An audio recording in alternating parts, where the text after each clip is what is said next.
Good afternoon, and thank you for joining us today for this webinar on finding meaningful work post retirement.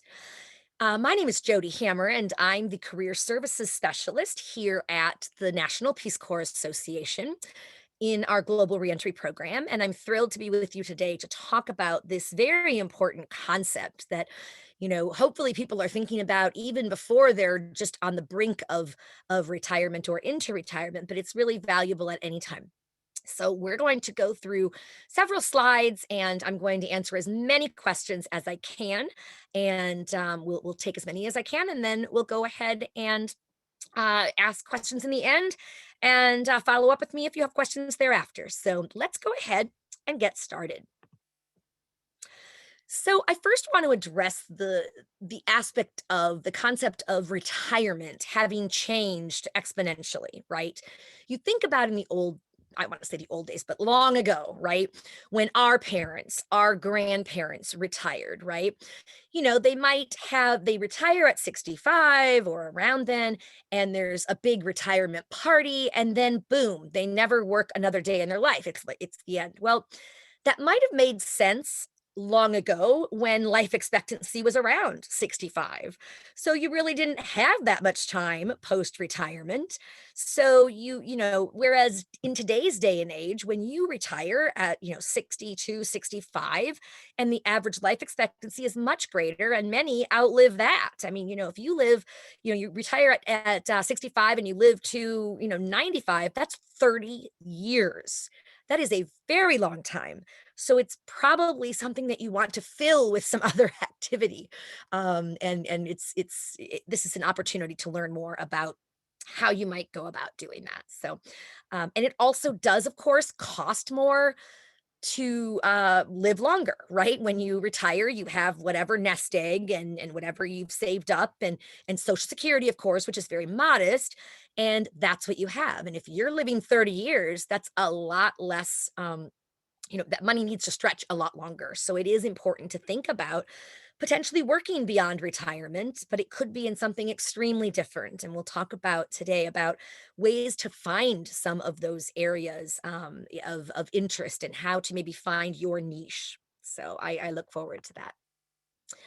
The financial realities, which I've already, started talking about, are a significant factor. And many, baby boomers, according to a study that was done in 2018 from the Stanford Center, which I've, referenced here, nearly a third of baby boomers have nothing saved in a retirement account. That's really scary, because the life expectancy is longer, right? And when you do retire, there's not that income. So, that's a reality that people are going to also need to potentially work longer if they haven't, saved for retirement or augment what you've already saved. So, only 40% are presently contributing to retirement plans. So you have these employment, sponsored retirement plans that are an opportunity for you to put away some money and right on that tax deferred basis, all of that. And yet only 40% are doing that. Some perhaps are literally living paycheck to paycheck, and others just aren't thinking about it as much and or intending to start. Oh yeah, I'll do that this year. And then this year comes and goes and it doesn't get done. I know how that is with other things, right? So, the financial insecurity really does play into your reality of retirement and what it looks like. So, that can be a real reason for delaying it. Okay, let's keep going here. So, why people keep working? We've already emphasized the financial aspect. They can't afford not to work. That may be a reality. And so, we'll be talking about jobs and how to find jobs that are paid jobs, as well as other ones in this as well. So, the continued benefits can be a really big reason too. I mean, health insurance, as you probably all know from firsthand experience, is extremely expensive, and that's a huge benefit in employment. For example, in your employer sponsored health insurance plans and your other benefits in federal government constitute approximately one third of your wages. It can be, it depends, but on how much you're earning and such, but it's a huge chunk. So you want to acknowledge that, if you can keep working and have the health insurance, that can be very beneficial, obviously. But there's a whole other crew of people who just love what they do and are not ready to stop. And I think in particular to my former one of my mentors in life, who is a mentor from the University of Northern Iowa, where I completed my undergraduate. And we have stayed in touch, and she is still working at the university doing what she was doing, in the alumni area relations. She just loves the connection and she travels all over, and she is well into her 80s and she is healthy and she is happy. And a lot of people tell her, "You need to retire. Why are you working so late?" And so long. And she says, "I love what I do. Why would I retire when I enjoy what I do and I enjoy, the benefits?" And it gives her that sense of purpose. So I say that to reassure those who perhaps aren't ready for retirement emotionally, even though you may be beyond the age of standard 65, retirement when you could retire. That is okay. If you love what you do, I say do it. Stay doing it, keep doing it as long as you can, as long as you want. That's wonderful. There's other people who might fear being, bored without that work structure or that typical day or those, frequent contacts with, employees. So they might be staying less for the "I love what I do" and more for that, "Well, I'm worried I'm going to be bored."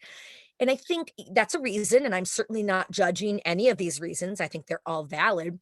I think that's one of these areas that, maybe you could find some other types of work that might be more fulfilling and still give you some income. It may or may not be exactly what you were making, right? Oftentimes when you retire, you're higher up, and you may or may not find employment that's going to be, exactly at that level. And you may not be looking for that, quite honestly. A lot of people are looking for less challenge and more maybe of that connection. And that's why you see a lot of retirees who might go to work, or work, maybe they're helping in a school as a teacher's assistant because they love kids, and or they're mentoring, or they're working with, building houses, Jimmy Carter's of the world, right? Habitat for Humanity, those kinds of things. So it's definitely, there's a lot of different reasons, I guess, is what I'm saying, is that people stay, working, and that's fine. Your benefits obviously of working, it can for many people be that sense of purpose, as this graphic shows, right? And identity and the social interaction that I was mentioning. So let's look here. I have a few slides that just have some, quotes and such. I love this Dalai Lama one. "A meaningful life isn't about acquiring money or other facilities. It's about dedicating your life to helping others as much as you can."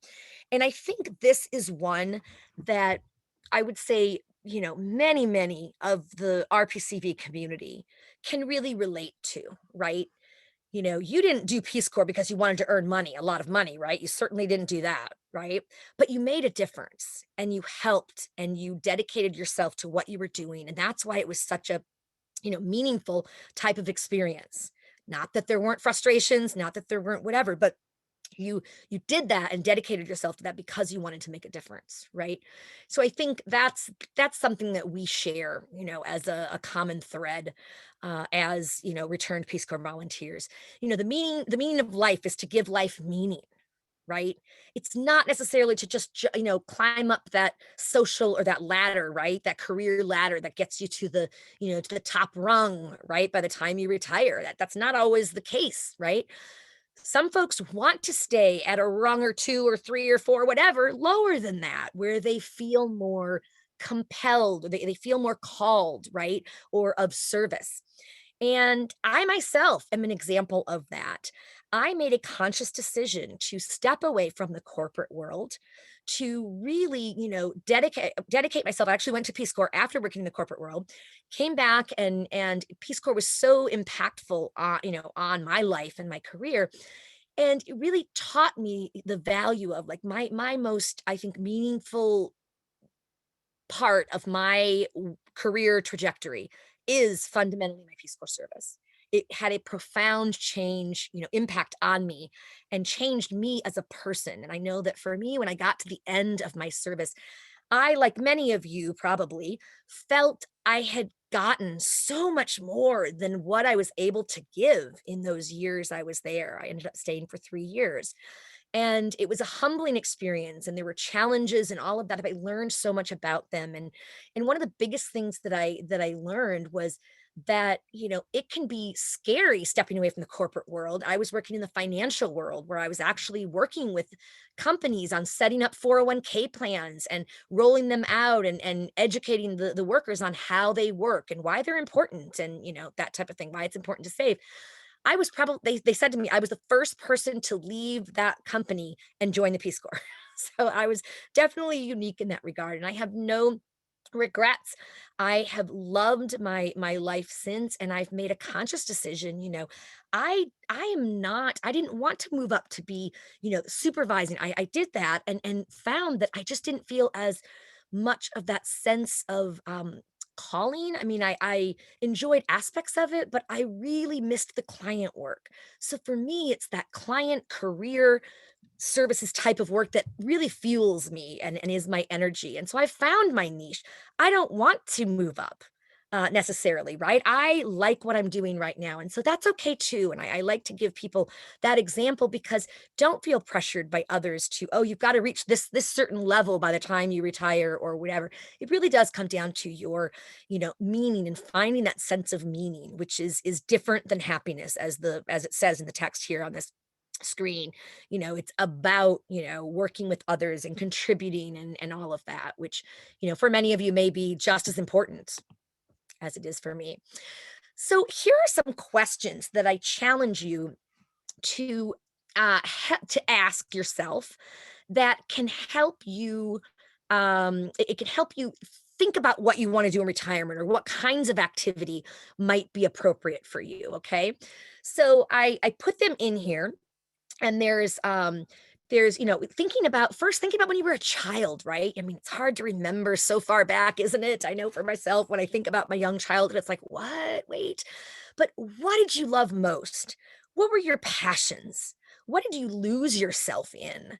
When you would, go outside, was it the earth? Was it the garden? Was it the trees? Was it books? Was it science? What were the things that you really loved the most when you were a child, which is generally more of a carefree time for many, or it used to be. So what did you want to be when you grew up? And of course, that may change every week. But just thinking about some of those things can help guide you to maybe take you back to some of those areas and do some work in some of those areas. What would be your regrets on your deathbed if you never did? Right? I have an activity that I do with clients on, and I call it like the 32 square, activity where I have them fold a piece of paper, 8.5 by 11, fold it again, keep folding it, increasing it really well until you get 32 squares. And then you literally write in each of the squares, what's one thing you want to do before you die? Like, what's one thing that you want to accomplish or do? It doesn't have to be work related. It's anything. For example, go skydiving, get my pilot license, travel the world. I mean, it could be anything, right? Get my PhD. Whatever those items are, you just put. There's no judgment. You're just putting them one in each box. And then I have them turn it over, and then literally I have them write what's the first word that comes to mind when you think of that activity. Like, why is that important for you, or why is that on the list, right? So pilot license, or going skydiving, that might be adventure. And don't worry about having it have to be different words. It can totally be the same word multiple times, right? Getting your PhD might be education. And what happens is you're going to see themes that come out, and these themes are areas that would be, for example, adventure. Like, that's important to you in activities, in jobs, in activities, things like that, or education, or whatever. Family might be another one. All those kinds of things.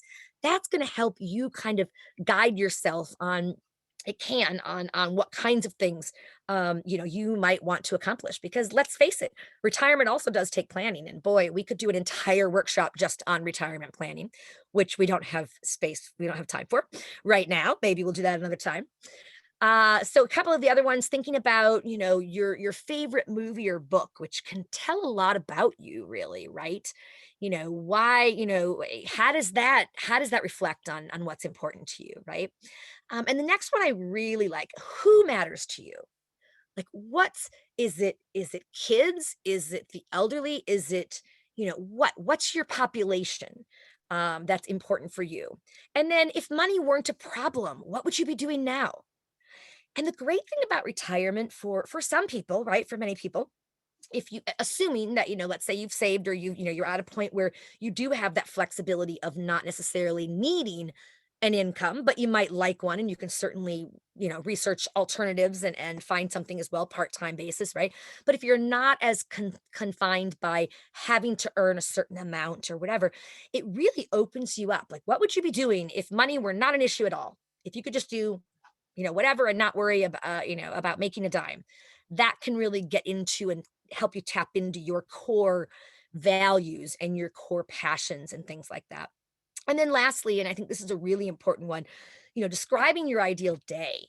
What would you want to do? Would you want to do this every day, right? Could you? How can you maybe make that work? Because there might be a way to do it. And there's no right answer on what kinds of employment that you're going to, maybe want to do. I know, for me, my neighbor and also my father ended up doing this after he retired. They drove car for one of the car rental agencies. And they would, drive to, from to a certain, place. He loved to drive. She loved to drive. And that was a fun job for them. And they really enjoyed it. And they got that sense of community with the people at the, rental agency, and just they had a great time. So, it could be something like that too. So it's different for each person. I think ultimately, finding your purpose is what people think about when, and some of you know what your purpose is. You already are very crystal clear on it, and I know some of you on here because I know who you are and the great kinds of volunteer work that you do, or mentoring, or resume writing, or things like that. You're already well connected, which is great, and you're tapped into and doing. And I'd love to hear from any of you who, would be willing to share, at this point, or, as we go on. You can certainly put something in the chat box, or, tell me in the chat box that you're willing to share, and share a little bit about your own journey, to finding, your own kind of area of passion, right? But basically, in these buckets, you have, sorry, I got muted there for a moment. In these, buckets, you have, the one bucket is more like dedicating your talents in service to something, or someone other than yourself, right? It's to an organization or population, right? A lot of people turn to kind of that spiritual aspect when they retire. That's quite common. Others, mentoring, or in this picture, maybe it's somebody teaching, kids how to play the piano, or maybe spending time with your grandkids, if you have them, things like that. So, do the other really kind of, I think, bucket is that doing what you've always wanted to do. So this does not have to be tied to making a difference for somebody else, because it's also important to, take care of yourself and bring joy to yourself, right? So you might be the kind of person who wants to, like my uncle did, live on a sailboat, and literally did that for years, 10 years after he retired, and absolutely loved it. Traveled all over, and would dock here and there and stay, and just really, really enjoyed it. That was something that he did, and he made it happen, right? Maybe for others of you, it could be rejoining Peace Corps, and as you well know, I think all of you, you could certainly consider doing Peace Corps post retirement. It is more and more common, and they're oftentimes looking for, they really want more diversity, and including, age diversity. I think that they acknowledge and recognize that, the lifetime of experience that you have from your career can be very valuable in Peace Corps. And in many cultures, such as Ecuador, where I served, and many, many others, the elder population, right, are revered more. They're, looked up to. Sadly, in our country, I don't feel like this is as often the case, and that's a real tragedy because, there's just such knowledge and expertise and just, all of that in the retired community and such. So, but this is a way to continue giving back. You could certainly think about doing that, and you could potentially even do it multiple times. I've known people who have done it for years from one country to another country, and they've bounced all over, and as long as they've been able to, clear the medical and that type of thing, they've been able to, really make a difference and continue in that, which is really exciting. Are there any questions at this point? I don't see any. I'm looking at the chat box. Danielle, unless I, missed anything, I don't see any questions. No, I don't see any questions Okay. either. Please put them into the chat box if you do have them at this point, and, I'll go ahead and try to, I'll try to answer those as much as possible, okay? So, how to find your niche, okay? Your kinda your niche focus of, what you might want to do in retirement, right? And the number one thing that I have on there is networking, of course, because networking is key. Talking to other retirees, right? Gathering ideas. What are they doing? What has brought them passion? What have they learned along the way? All of those kinds of things, right? It's kind of like a career chat or the old school informational interview, which I hate that term just because it sounds so long. But, having a career chat, 15, 20-minute career chat with somebody who, you'd love to hear more about their own work, their own post Peace Corps, I'm sorry, post retirement work and all of that. So that can be a really great idea. LinkedIn, I know a lot of folks, who the 50 plus category and such, and I'm in that category as well. And I think I was reluctant to LinkedIn in the beginning. I'm actually, definitely on it. It definitely is the most powerful networking connector, if you will, when you're trying to find people working in certain organizations or, with whatever, and you have commonalities with many of them. So you could always do a search looking for fellow returned Peace Corps volunteers. It would be the former employer was Peace Corps, current employer or field or whatever is, you fill in the blank, and you can find all these, people to network with, which can be really helpful. And you can do that online. I know we're all tired of the virtual and screen time and all of that. Someday in the not so distant future, I have dreams that it will return to life pre or some variation thereof, where you can actually do in person as well. But that's great for you because wherever you live, you can certainly connect with people that are in a lot of different areas. Reflect also, this gets to a little bit of what we were saying before, jobs, activities, interests in the past that have brought you joy, that have brought you fulfillment. What are you most proud of? What has brought you uh, most fulfillment. And then, of course, there's some books that are really great. And I'm sure, many of you know of, well, What Color is Your Parachute, right? That is a huge book that most everyone, knows of that one. What I will say is there is a special edition for retirement. So I would strongly encourage folks to check that out because I'll tell you their regular book, their career decision making and job search book is in my mind it's the classic, the most classic book, and I think it's still the best. It's a great book and it's updated every year. So the retirement version, I don't know if they update it every year, but it's updated quite frequently. So I think you'll find really valuable information in that as well.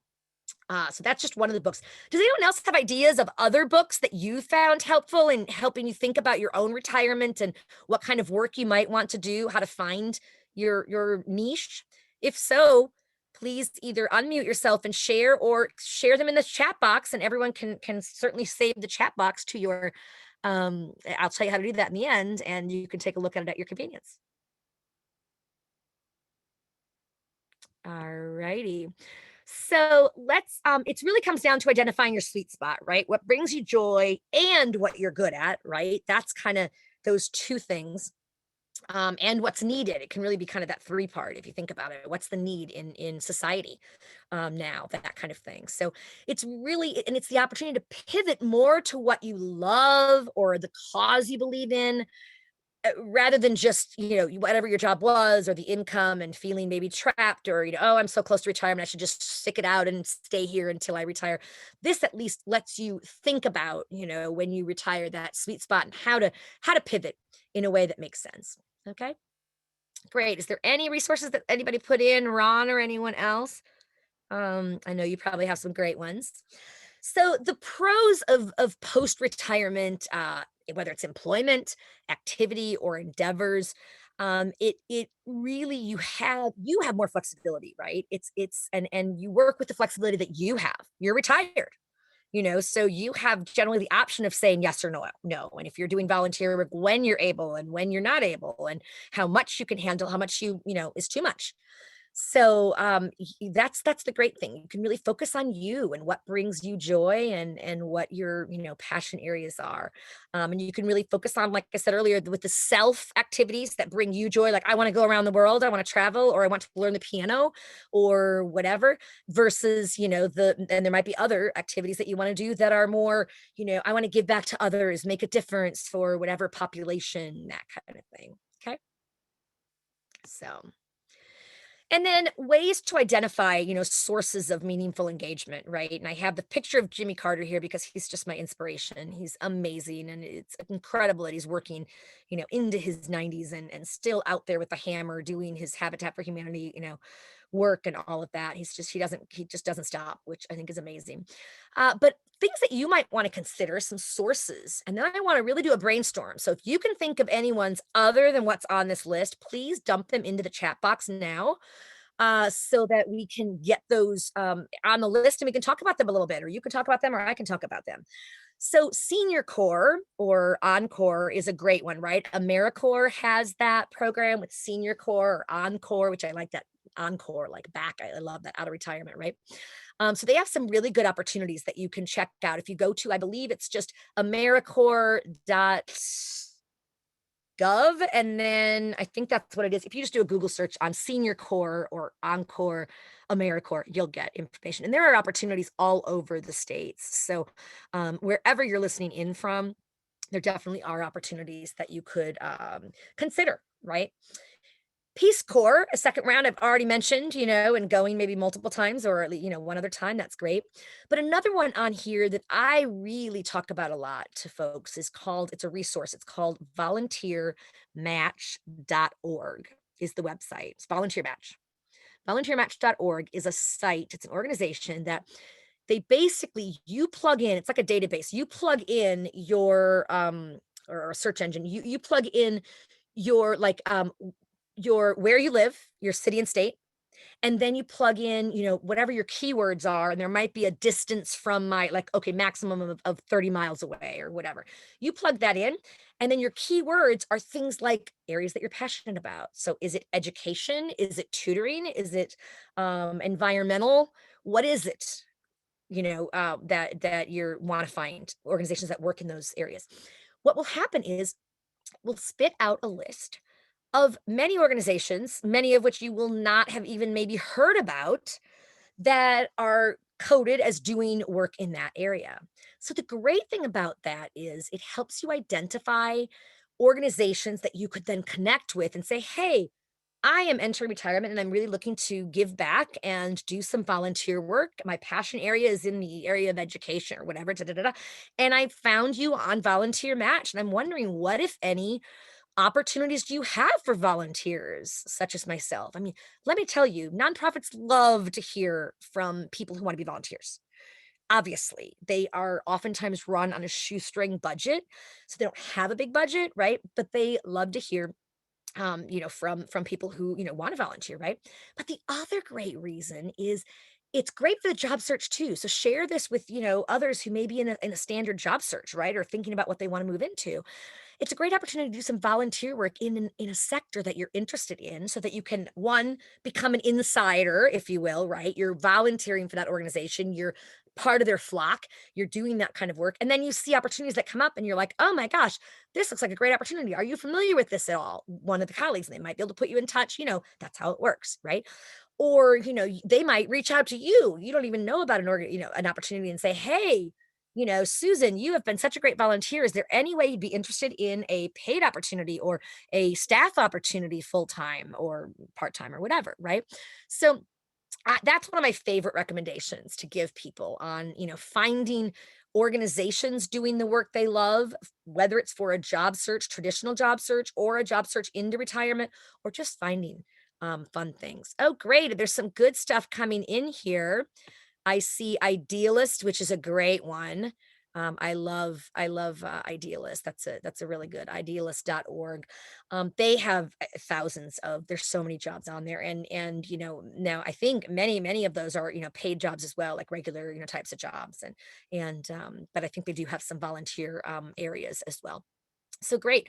Um Woof.net. Now, did you mean the extra? Is there supposed to be that extra W? I forget in there in the woofing woof, right? I just forget if it's two W's or one W, woof.net. Christine, I'm talking to you. I'm sorry. Yes, so that is their website. So it is the two W's. So wwoof.net. Got it. Thank you. These are great. Can you talk a little bit about that one, Christine? Would you mind sharing a few words on, what that one focuses on or what their specialty is? Sure, I could do that, Great. because I've had experience with woofing, in the Uh-huh. last 5 years. First of all, I had, a woofer here on my small farmette, for a summer, Oh, and, because I needed help. I had yeah, alpacas and goats and lots of work to do, and I did sure. need, someone to come out and stay at my place. There's no money exchanged, however, are expected to provide them with room and board, basically. Okay. So after I had my woofers here for summer, I had to go to France to a family wedding. And I Mhm. decided, since I was paying that much money for a ticket, Yeah, to Europe, I would stay longer than the week. right. So I looked into the woofing in France. You can go anywhere basically. Oh, wow. Even the Galapagos Islands has opportunity to woof. Oh my gosh. Yeah. So anyway, I went to and stayed with a family on an organic dairy goat farm, and they made also produced cheese and Uh-huh. all the stuff related to goat milk. So I stayed with them for 2 weeks. Oh, that's And great. I spent 20 euros in 2 weeks on chocolate. Oh, That because everything else was provided. that's awesome. Oh my gosh, how incredible. Yeah, so, I stayed with a family in France, and, it was a rural area, but it was a wonderful cultural experience as well. So, I mean, at least if you wanna travel on a dime, like I said, it's totally volunteer, no money is exchanged. It's a great way to do that. That is awesome. No, I love that. And I have heard of Woof, but I didn't have that detailed of a thank you for sharing that because that really helps clarify how it exactly works. And I love that it's all over the world. Like how cool is that? I Right. mean, what a great opportunity to think of a unique way to take a vacation, a very inexpensive vacation that might be if you're, retired and to, get away and get to another country and maybe work for a couple weeks on a farm or whatever and have the free room and board and just experience life there. That's really cool. Yeah. I think you have to pay, like, 5 or $10 to join, Okay. get into the website, and then from there, it's totally open, and you just start searching. Yep. Yep. No, absolutely. That is great. That's great. And then we have there are some questions that are in the chat box that I want to make sure that we'll get to, and I will. I just want to go from this page, mentoring and coaching. Like, that's one of the things that you can really look into as well is, being that mentor. You've gained this world of experience and all of that I like. I think a lot of times mentoring or even coaching, some people were, move into coaching as a paid occupation, and we're going to talk about some more paid things as well, right? But you can certainly, you might be a consultant with some kind of expertise that might be good, that you could certainly market, or you might be talking more about life coaching or career coaching or things like that where you might go and get your accreditation, which doesn't take that long, or there's different programs and such out there. So there's other ways to do that, either for a paid basis or as a volunteer, depending on your situation and your desires. So I want to from here I want to make sure we now have time for the questions. I want to go back up to Melissa's question. Do you have more information on age requirements for federal jobs? I've seen some limitations to age 60 cutoff. Yes, you are right with some. I do not have a listing of which government agencies where it's 60, but I know there are, for example, with foreign service, you have to retire at a certain age. I don't know if it's 60. You also have to have been able to put in X number of tours. So I think there's a date that's the latest at which you could join State Department. Like, you pass the test and you do all of that. When you join them for your foreign service career, you have to be. I don't know. I don't know the exact. But you could do a Google search on foreign service, requirements, minimum, maximum age require, or not minimum, maximum age requirements, and see what they shared there. But you could also do that with other federal agencies, right? Certain occupations that are coded as, okay, this has maybe an earlier, right, retirement date than 65, the standard. But most in federal service, right, as you get older and you're there and you're nearing retirement, there are people who decide to stay beyond the typical 65. And oftentimes, very oftentimes, there's no maximum age. And in fact, in government, you do have more security for your job, not like being done away with, or just, okay, thanks, you've given us 20 years, 30 years, whatever, bye-bye, and forcing you out the door. That can happen in certain industries, right? More in the private sector and things like that. There's not that obligation or that built-in kind of protection, right? Um, but yeah, so there are some, and I would say just do a quick Google search on, what are the, age requirements for federal jobs and, retirement, and you'll get some more information. Unless somebody else in here, if anyone has more information from your own experience within the federal government, please unmute yourself and let's hear what you have to say.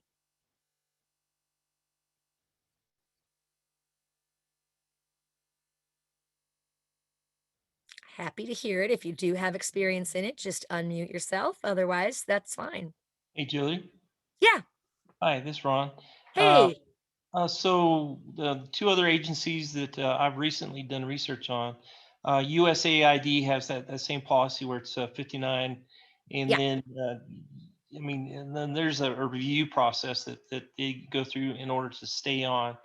The other one that I did a lot more research on was CDC, and CDC does not have an age Great. limitation on employment with them. So Yeah. you pretty much go with them until you just fall over dead. So Well, or you want to retire, right? I mean, that's what my experience has been in federal government. It's more you as the employee more dictate, I'm ready to retire or I'm not. right, And they don't, necessarily kick you out of the door. I think there's a lot more protections for, employees in that regard. right. So thank you for sharing, Ronnie. I appreciate that. And I'm going to get to your question in a moment. First, I'm going to take Melissa's question about she'd appreciate discussion and resources for older job seekers that leverage our skills and experience, not just a job of expediency or convenience. Absolutely, right? So I understand LinkedIn is certainly a resource. Any others? Yeah. I mean, there are many jobs that are going to value, and industries that will value from your expertise, right? And your background, right? It's a matter of it, really, like any other job seeker, right? But there's certain ones that would be maybe more conducive or more appropriate for somebody, with maybe your certain technical expertise. That really depends on you, like, what are your skills and experience that you bring. LinkedIn, yes, is an area that you can get a lot of ideas from people who do similar types of things, right? You can also, in addition to LinkedIn, just, really tapping into, as I said, your networking connection and building your community. join some of the groups that are on LinkedIn or Facebook where you encounter new people beyond your usual. And that way you can kind of even look them up on LinkedIn and be like, well, what do they do? What's their background? They sound like they have an interesting background. So you can learn from that profile before you even talk to them. You can learn a little more about, okay, this is what they did. Well, that could be a cool thing to do, right?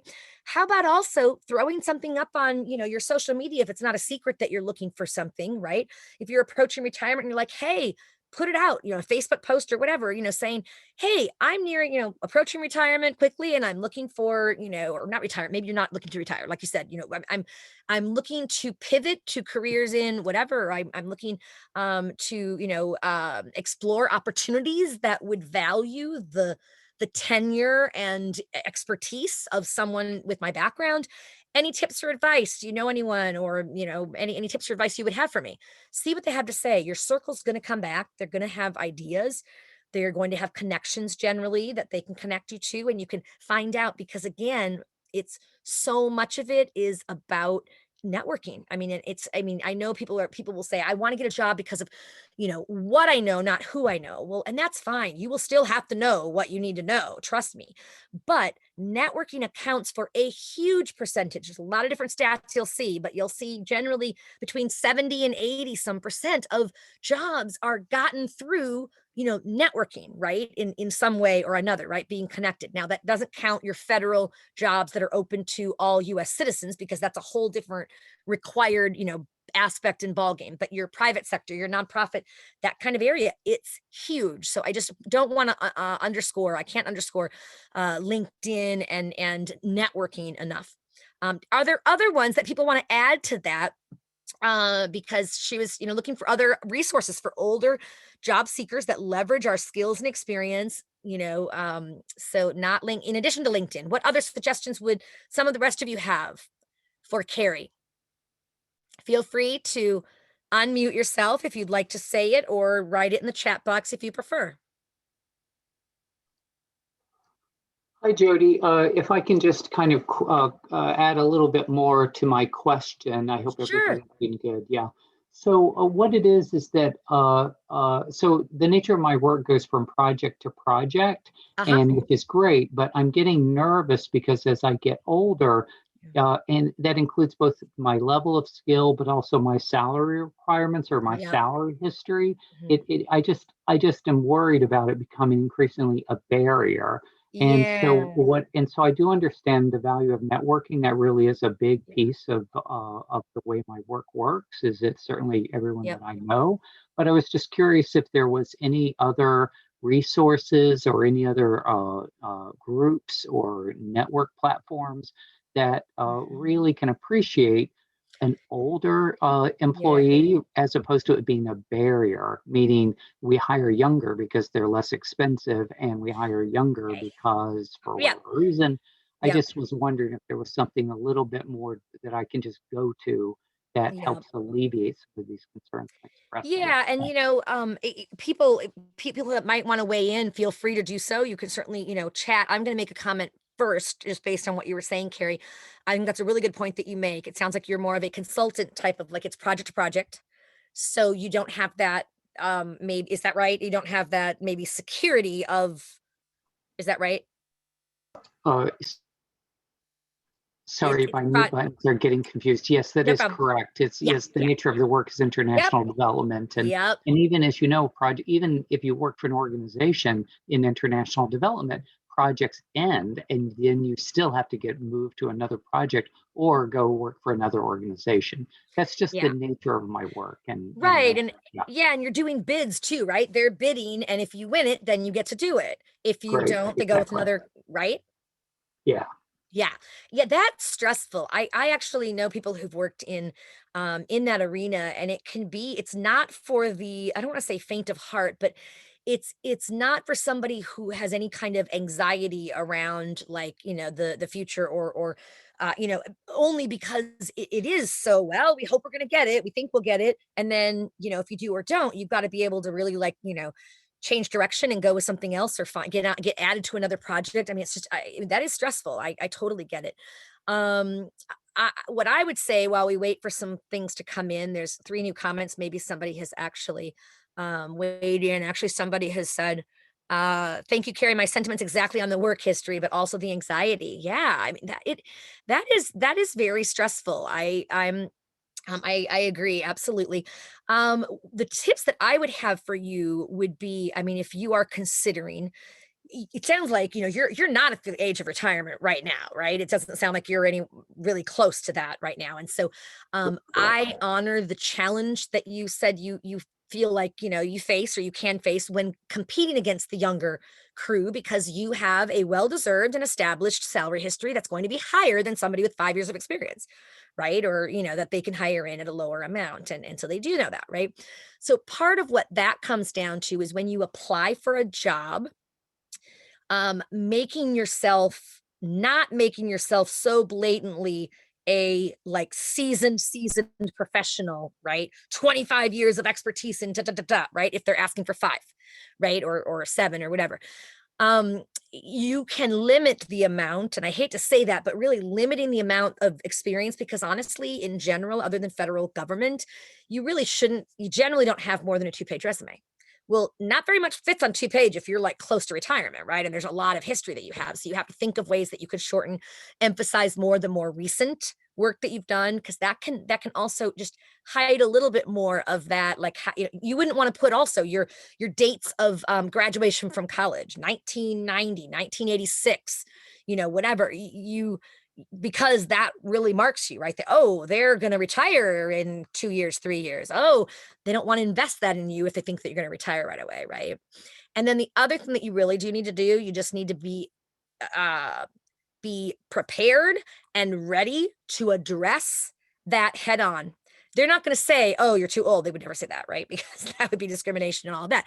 But you need to be able to come out with examples that really show that and really market your resume and your responses in your interview to that whole, concept of being in touch with, LinkedIn, Trello, whatever the kinds of things that they use, right? The platforms that others use. You can get up to speed on those if you're not already, and really emphasize your technical skills, because a lot of times they do assume that you're not going to have technical skills if you're 50 plus.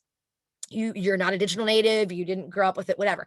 And that's not always true. Now, I would say, I would never say that technology is my like niche that I would want to work in. No way. That is so not the case. But I do know how to, and so you want to really plug what you do know and maybe take a course or come up to speed in some ways too, so that you're more competitive with the others as well, is what I would say. But it sounds to me like you're really looking at the regular job arena, and that's awesome, and you should do that. But you do need to make yourself marketable and not overly like so experienced. Like we can't afford him. He'll be too expensive, or he'll leave tomorrow and retire. Does that make sense? Yes, thank you. Is there, everything you just said is helpful. Is there any kind of a concise resource like this? Meaning, I know you've led career counseling workshops, et cetera, where you list all of these types of ideas.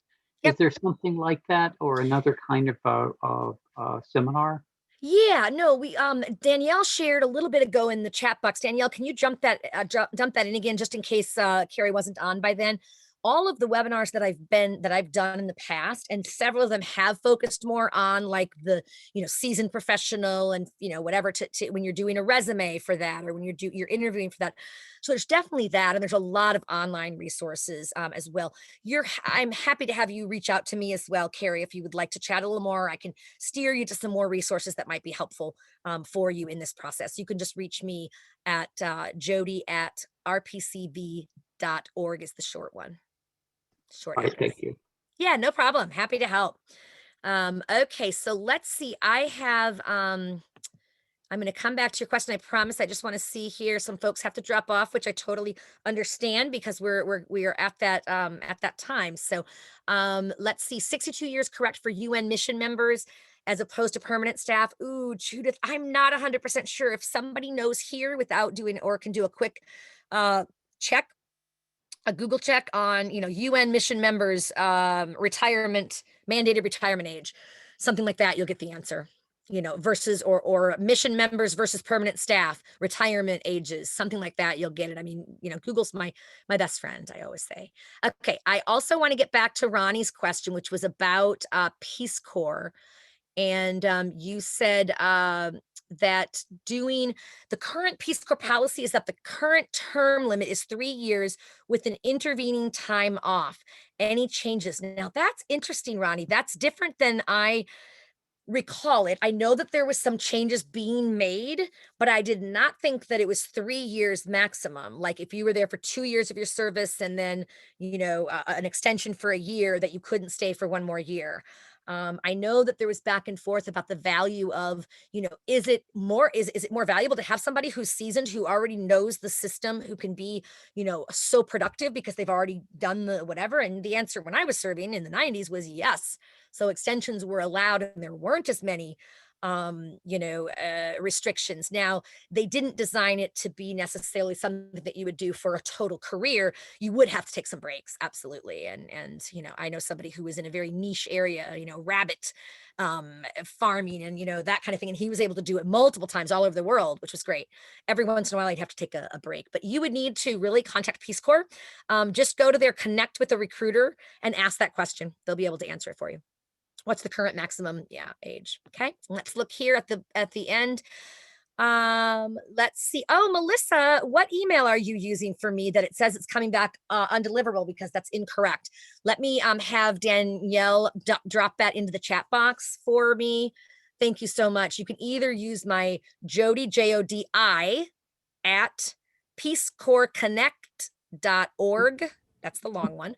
Or Jodi, Jodi, at rpcv.org. Either one should work. And if you still have trouble with that, email the general inbox for Peace Corps at RPCV or whatever, and see what's going on, because I hope I'm not missing emails. Great, wonderful. All right. I want to acknowledge everyone's time here. Thank you so much for joining me. I'm going to go ahead and end the recording here. And then if people want to stick around, I can stick around for a few minutes and certainly answer other questions, off record here. So I just want to thank everyone for joining us today and taking this time. And I look forward to future events. Please be sure to check out our events on peacecorpsconnect.org/events, which is our event page.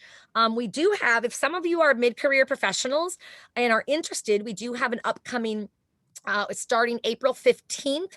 We have an upcoming boot camp that's called Mid-Career Relaunch Boot Camp. If you're looking to pivot and really, make a significant change or a change, right, and you're mid-career professional, you could certainly participate in that. That is starting. If you're interested in more information, go to the events page for April 15th, and you'll have it's the first of 4 sessions. It's 4 weekly sessions. If you don't know what you want to pivot to, but you want to pivot and you're a mid-career professional, you will be able to join us for our pre-boot camp, which is more individualized, small group work focused to help you gain a sense of maybe what kinds of opportunities you want to explore, so that when you get into the boot camp that starts the 15th, you'd be of April, you'd be able to go from there. So it starts either on the 15th of April for the standard, or the 1st of April if you're going to take in the additional pre-boot camp, if you don't know what you want to do. So I hope that's helpful, and please, I welcome you back for any and all of our topics, and please let us know if there are topics that you suggest. There are other topics that I've thought of even during the, pursuit of this one, just talking with you all. Please dump them in the chat box, or send them to me by email. I would love to hear from you, and we'd love to incorporate as much as we can to best meet your needs. And lastly, please let others know. Let the other RPCV community, the NPCA members that know about what we have to offer and how we can help. Thanks so much, everyone, and make it a great day. Thank you.